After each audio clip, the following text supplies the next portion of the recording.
अस्सलाम वालेकुम, क्या हाल है आप सबका। ये बिल्कुल ठीक होंगे, खुश होंगे, मज़े में होंगे। हम भी अल्हम्दुलिल्लाह बिल्कुल ठीक हैं और मज़े में हैं। तो जी ये है मेरा कल का व्लॉग और संडे स्पेशल होता है, इसलिए हम लोग गए हुए थे बाहर नाश्ता करने। और नाश्ता एज़ यूजुअल हम बाबुल खैर पे ही करते हैं, या दिल्ली निहारी। तो हम लोग गए थे बाबुल खैर, वहाँ हमने मंगवाया बड़ा ही ज़बरदस्त और गर्म नाश्ता। और फिर नाश्ता करके हम लोग चले गए पार्क, रगाइब पार्क गए थे हम लोग। अजमान में है और हमने ली रास्ते से चाय। बड़ी मज़े की धूप थी, क्योंकि संडे को ही हमें टाइम होता है थोड़ा धूप पे बैठने का, थोड़ी सी विटामिन डी लेने का। तो यहाँ पे जी मज़ेदार और ज़बरदस्त सी चाय हमने पी, क्योंकि चाय के बगैर तो नाश्ता बिल्कुल भी अधूरा होता है। तो हम लोग यहाँ पे पार्किंग में ही थे और वेट कर रहे थे अपनी दूसरी फैमिली का। तो जब वो लोग आए तो फिर हम लोग गए अंदर, और हम लोगों ने मतलब कोई अच्छी सी जगह ढूंढी। इतने प्यारे प्यारे वहाँ पे फ्लावर्स लग रहे थे। फ्लावर्स तो हर जगह ही है, आजकल सीज़न है।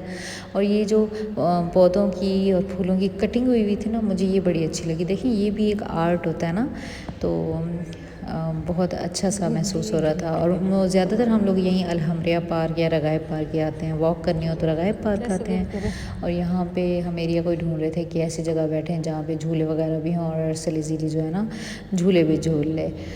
और फिर जो है ना वहाँ से हम लोग वापस उठ कर आ गए, क्योंकि जो हमारी दूसरी फैमिली थी उन्होंने कहा हम एक पहाड़ी पे चढ़ के बैठे हुए हैं, आप लोग वहाँ आ जाए, क्योंकि यहाँ पे मच्छर बहुत ज़्यादा थे। तो मच्छरों से बचने के लिए हम लोग ऊपर चले गए। ऊपर भी एक फैमिली बैठी हुई थी, और एज़ यूजुअल अरसल की बने भी साथ होती है, बिकॉज़ अरसल इसके साथ बहुत इंजॉय करता है। यहाँ पे अरसल खेल रहा था और बहुत मज़े में था। और फिर जी हम कुछ साथ फ्रूट्स लाए थे। फ्रूट में हम लोग ऑरेंज और पोमीग्रेनेट, ग्रेप्स, ये चीज़ें साथ लाते होते हैं। काफ़ी देर वहाँ बैठने के बाद हम लोग आ गए थे वापस घर।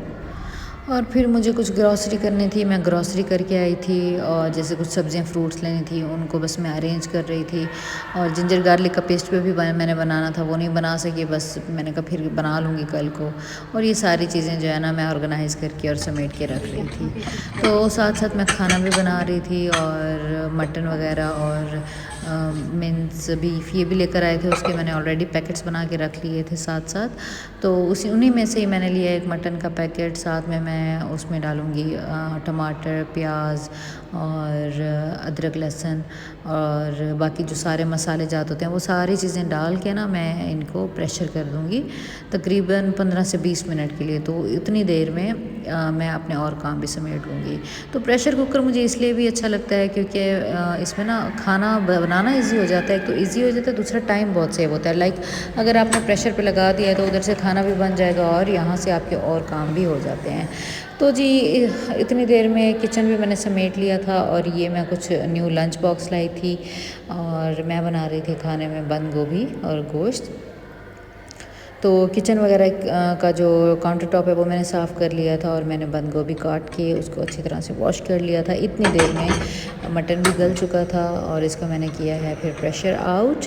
और इसको मैंने अच्छी तरह से भून लिया था। थोड़ा सा इसमें पानी था, सबसे पहले मैंने इसमें वो ड्राई किया, और फिर मैंने इसमें डाला है ऑयल। और ऑयल डालने के बाद मैंने इसको अच्छी तरह से भून लिया, ताकि इसकी जितनी भी रॉ स्मेल है ना, एक तो वो भी ख़त्म हो जाएगी, और ये अच्छी तरह से भुनाई भी हो जाएगी। और इसमें तब मैं गोभी डालूँगी जब इसका ऑयल ऊपर से आ जाएगा।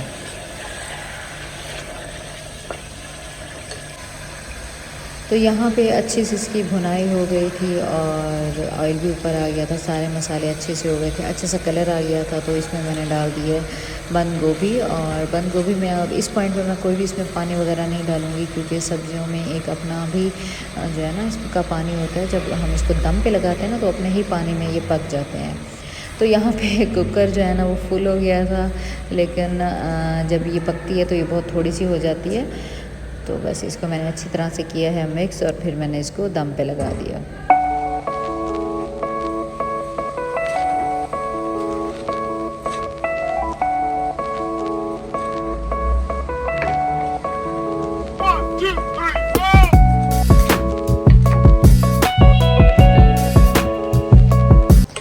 तो यहाँ पे इसको अच्छी तरह से मैंने मिक्स करके इसको मैंने तकरीबन ढक के रख दिया था, और बस इसको इसके दम में ही मैं पकने दूँगी, और इसमें मैंने कोई भी पानी ऐड नहीं किया।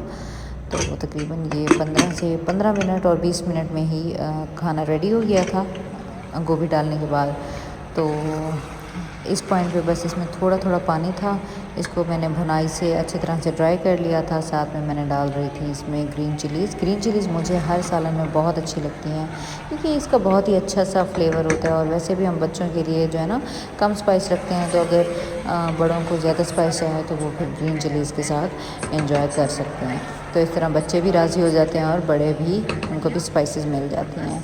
तो यहाँ पे सब कुछ डन करने के बाद मैंने इस पे डाला है हरा धनिया, और हरा धनिया से जो है ना एक सालन में मज़ीद जान आ जाती है, मज़ीद खूबसूरती आ जाती है। और यहाँ इस तरह से मैं क्विक खाना बना लेती हूँ। तो चैनल को प्लीज़ लाइक एंड सब्सक्राइब ज़रूर किया करें और वीडियो को भी पूरा देखा करें, लाइक करें, शेयर भी करें इसको। तो आपकी सपोर्ट से ही इंशाल्लाह आपकी सपोर्ट होगी तो मैं आपके साथ अच्छी रेसिपीज़, अच्छी जो मेमोरीज़ हैं वो शेयर करती रहा करूँगी। तो खाना तो बन गया था और मैंने रोटी भी बना के रख दी थी क्योंकि अभी हमें इससे ज़्यादा भूख नहीं थी। तो मैंने सोचा जब हमें भूख लगेगी, जब मेरे हस्बैंड कहेंगे अब खाना खाना है, तो हम उस टाइम खा लेंगे। और इस तरह से मैं भी फ्री हो गई थी। खाना खाने के बाद मैंने बना ली थी चाय, और चाय मैं कुछ इस तरह से बनाती हूँ कि पत्ती वगैरह डाल के और उसमें सौंफ इलायची डाल के, तो मैं उसको अच्छी तरह से बॉईल कर लेती हूँ। फिर मैं डालती हूँ दूध, और दूध डालने के बाद मैं इसमें डाल देती हूँ शक्कर, और फिर इस तरह से चाय भी इंजॉय हो गई थी। और फिर आ गए थे हमारे अचानक वाले गेस्ट, तो फिर मैंने उनके लिए दोबारा चाय का एहतमाम किया। और बस इस तरह से ये था हमारा कल का दिन।